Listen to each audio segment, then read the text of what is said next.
ಇವತ್ತಿನ special recipe ಬಾಳೆಕಾಯಿ ಹೂವಿನ ಚಟ್ನಿ. ಬಾಳೆಕಾಯಿ ಹೂವು ಆರೋಗ್ಯಕ್ಕೆ ತುಂಬಾನೇ ಒಳ್ಳೇದು. ಇದು ಡೈಜೆಷನ್ ಇಂಪ್ರೂವ್ ಮಾಡುತ್ತೆ, ಕಿಡ್ನಿಸ್ಗೂ ಒಳ್ಳೇದು, ಹಾಗೆ ಡಯಾಬಿಟಿಸ್ನು ಕಂಟ್ರೋಲ್ ತರುತ್ತೆ. ಇದರಲ್ಲಿ ಹೈ ಫೈಬರ್ ಇರೋದ್ರಿಂದ weight loss ಕೂಡ ಹೆಲ್ಪ್ ಆಗುತ್ತೆ. ಹೀಗೆ ಹಲವಾರು ಉಪಯೋಗಗಳಿದಾವೆ. ಬಾಳೆಕಾಯಿ ಹೂವಿನಿಂದ ಬೇರೆ ಬೇರೆ ರೆಸಿಪೀಸ್ ಗಳನ್ನ ಕೂಡ ಮಾಡಬಹುದು. ಇವತ್ತು ನಾನು ನಿಮಗೆ ಸಿಂಪಲ್ ಆಗಿರೋ ಒಂದು ಚಟ್ನಿನ ತೋರಿಸ್ತಾ ಇದ್ದೀನಿ. ಹಲೋ ಫ್ರೆಂಡ್ಸ್, ನಾನು Sucheta. Welcome to my kitchen. ನೀವಿನ್ನು ನಮ್ಮ ಚಾನೆಲ್ಗೆ ಸಬ್ಸ್ಕ್ರೈಬ್ ಮಾಡಿಲ್ಲ ಅಂದ್ರೆ ದಯವಿಟ್ಟು ಸಬ್ಸ್ಕ್ರೈಬ್ ಮಾಡ್ಕೊಳ್ಳಿ.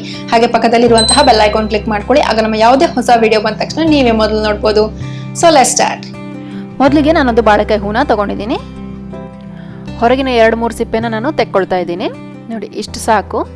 ಈಗ ಇದರ ತೊಟ್ಟನ್ನ ಕಟ್ ಮಾಡ್ಕೊಳ್ತಾ ಇದ್ದೀನಿ. ನಂತರ ಇದನ್ನ ಮಧ್ಯದಲ್ಲಿ ಅರ್ಧ ಕಟ್ ಮಾಡ್ಕೊಂಡ್ಬಿಟ್ಟು ಚಿಕ್ಕ ಚಿಕ್ಕ ತುಂಡುಗಳನ್ನಾಗಿ ಮಾಡ್ಕೊಂಡ್ರೆ ಆಯ್ತು. ನೋಡಿ, ಈ ತರ ತುಂಬಾ ಚಿಕ್ಕಕ್ಕೆ ಮಾಡ್ಕೊಳ್ಬೇಕಂತ ಏನಿಲ್ಲ. ಇದನ್ನ ನಾವು ಬೇಯಿಸ್ತಿ ಇರೋದ್ರಿಂದ ಅದು ಮೆತ್ತಗಾಗುತ್ತೆ. ಸಾಧಾರಣವಾಗಿ ಕಟ್ ಮಾಡ್ಕೊಂಡ್ರೆ ಆಗುತ್ತೆ. ಈ ತರ ಕಟ್ ಮಾಡ್ಕೊಂಡ ತಕ್ಷಣ ನೀರಿಗೆ ಹಾಕೊಂಡ್ಬಿಡಿ. ಇನ್ನೊಂದು ಅರ್ಧ ಪೋರ್ಷನ್ ನಾನು ಕಟ್ ಮಾಡ್ಕೊಳ್ತಾ ಇದ್ದೀನಿ. ನೋಡಿ, ಈ ತರ ನಾನು ನೀರಿಗೆ ಹಾಕೊಂಡಿದ್ದೀನಿ. ಇದು ಜಸ್ಟ್ ಮುಳುಗೋಷ್ಟು ಹಾಕೊಂಡ್ರೆ ಸಾಕಾಗುತ್ತೆ. ತುಂಬಾ ಏನು ನೀರು ಬೇಕಾಗಿಲ್ಲ. ಈಗ ಇದನ್ನ ಸ್ಟವ್ ಮೇಲೆ ಇಟ್ಕೊಂಡು ಬೇಯಿಸಕ್ಕೆ ಇಟ್ಕೊಳ್ಳೋಣ. ಒಂದು 7ರಿಂದ 8 ನಿಮಿಷ ಬೇಕಾಗುತ್ತೆ. ಇದು ಒಂದು ಚೆನ್ನಾಗಿ ಕುದಿ ಬರಲಿ. ಅಷ್ಟರಲ್ಲಿ ನಾವು ಮಸಾಲೆ ರೆಡಿ ಮಾಡ್ಕೊಳ್ಳೋಣ. ಮೊದಲಿಗೆ ಒಂದು ಪಾನ್ನ ಬಿಸಿ ಮಾಡ್ಲಿಕ್ಕೆ ಇಟ್ಕೊಂಡಿದ್ದೀನಿ. ಅದಕ್ಕೆ 2 ಟೀ ಸ್ಪೂನ್ ತೆಂಗಿನೆಣ್ಣೆ ಹಾಕೊಳ್ತಾ ಇದ್ದೀನಿ. ಇದಕ್ಕೆ 2 ಟೇಬಲ್ ಸ್ಪೂನ್ ಅಷ್ಟು ಉದ್ದಿನ ಬೇಳೆ. ಇದನ್ನ ಸ್ವಲ್ಪ ಫ್ರೈ ಮಾಡ್ಕೊಳ್ಳೋಣ.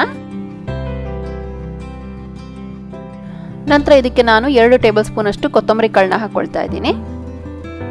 ಇದನ್ನು ಕೂಡ ಫ್ರೈ ಮಾಡ್ಕೊಳ್ಳೋಣ. ಕೊತ್ತಂಬರಿ ಕಾಳು ಹಾಗೆ ಉದ್ದಿನ ಬೇಳೆ 2 ಕಲರ್ ಚೇಂಜ್ ಆಗಿಬಿಟ್ಟು ಒಳ್ಳೆ ಪರಿಮಳ ಬರುತ್ತೆ. ಅಲ್ಲಿವರೆಗೂ ಇದನ್ನ ಫ್ರೈ ಮಾಡ್ಕೊಳ್ಬೇಕು. ನೋಡಿ, ಇದು ಇವಾಗ ಸುಮಾರು ಫ್ರೈ ಆಗಿದೆ.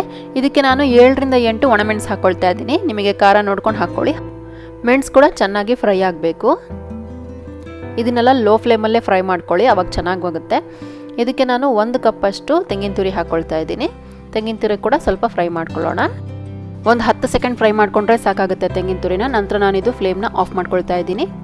ಇದನ್ನ ಪೂರ್ತಿ ತಣ್ಣಗಾಗಕ್ಕೆ ಬಿಟ್ಬಿಡೋಣ. ನಾವು ಬೇಯಿಸಕ್ಕಿಟ್ಟಿರೋ ಬಾಳೆಕಾಯಿ ಹೂ ಕೂಡ ಚೆನ್ನಾಗಿ ಕುದಿ ಬರ್ತಾ ಇದೆ. ಚೆನ್ನಾಗಿ ಬೆಂದಿದೆ ಕೂಡ. ಇದು ಸುಮಾರು 8 ನಿಮಿಷ ಬೇಯಿಸ್ಕೊಂಡಿದ್ದೀನಿ ನಾನು ಇದನ್ನ. ಈಗ ಸ್ಟವ್ನ ಆಫ್ ಮಾಡ್ಕೊಳ್ತಾ ಇದ್ದೀನಿ. ಇದು ಪೂರ್ತಿ ತಣ್ಣಗಾಗ್ಲಿ. ಅಷ್ಟರಲ್ಲಿ ನಾವು ಮಸಾಲಾನ ಗ್ರೈಂಡ್ ಮಾಡ್ಕೊಳ್ಳೋಣ. ನಾವು ಫ್ರೈ ಮಾಡಿ ಇಟ್ಕೊಂಡಿರುವಂತಹ ಮಸಾಲ ಈಗ ತಣ್ಣಗಾಗಿದೆ. ಇದನ್ನ ಒಂದು ಮಿಕ್ಸರ್ ಜಾರ್ಗೆ ಹಾಕೊಳ್ತಾ ಇದ್ದೀನಿ. ಇದಕ್ಕೆ ಸ್ವಲ್ಪ ಹುಣಸೆ ಹಣ್ಣು ಹಾಕೊಳ್ತಾ ಇದ್ದೀನಿ. ರುಚಿಗೆ ತಕ್ಕಷ್ಟು ಉಪ್ಪು ಕೂಡ ಹಾಕೊಂಡಿದ್ದೀನಿ. ಇದಕ್ಕೆ ನೀರು ಹಾಕೋದೇನು ಬೇಡ, ಹಾಗೆ ಗ್ರೈಂಡ್ ಮಾಡ್ಕೊಳ್ತಾ ಇದ್ದೀನಿ. ನೋಡಿ, ಈ ತರ ಸಣ್ಣಗೆ ಪೌಡರ್ ತರ ಆಗಿದೆ.